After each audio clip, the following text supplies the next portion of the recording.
పాకిస్తాన్కు వరుస ఎదురు దెబ్బలు తగులుతున్నాయి. ఓవైపు పాకిస్తాన్ దాడుల్ని భారత్ తిప్పికొడుతోంది. మరోవైపు బలూచిస్తాన్ లిబరేషన్ ఆర్మీ పాక్ సైనిక స్థావరాల లక్ష్యంగా దాడులు చేస్తుండగా తెహ్రీక్ ఈ తాలిబాన్ పాకిస్తాన్ తీవ్రవాదులు వేసిన అటాక్లో 22 మంది దాయాది సైనికులు మృతి చెందారు. ఇలా అన్ని వైపుల నుంచి దాడులు జరుగుతుండడంతో పాకిస్తాన్ ఉక్కిరిబిక్కిరవుతోంది.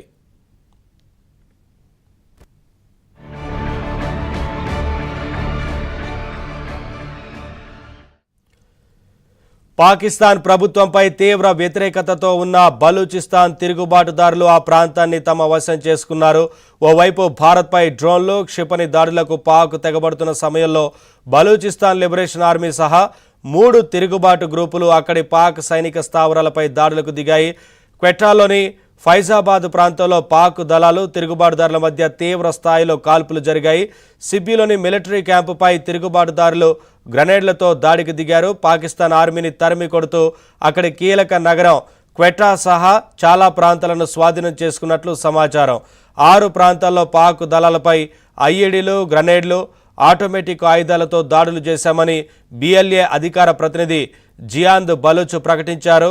మరోవైపు క్వెటాలో ఇతర ప్రాంతాల్లో ప్రభుత్వ భవనాలు, ఇతర ప్రాంతాల్లో పాకిస్తాన్ జెండాలను తొలగించి బలూచిస్తాన్ జెండాలను ఎగరవేస్తున్న దృశ్యాలు సోషల్ మీడియాలో వైరల్గా మారాయి.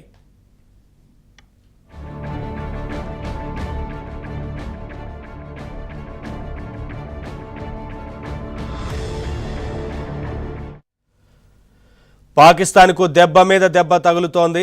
తెహ్రీక్ ఈ తాలిబాన్ పాకిస్తాన్ తీవ్రవాదులు చేసిన దాడిలో పాకిస్తాన్కు చెందిన 20 మంది సైనికులు హతమయ్యారు.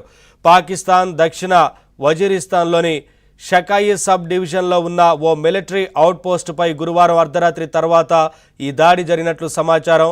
లేజర్ రైఫిల్స్ ఉపయోగించి టీటీపీ చేసిన తొలి దాడిలో 6 పాక్ సైనికులు మరణించారు. మిలిటరీ అవుట్పోస్టు రక్షణకు బయలుదేరిన 2 సైనిక వాహనాలపైన టీటీపీ దాడి చేసింది.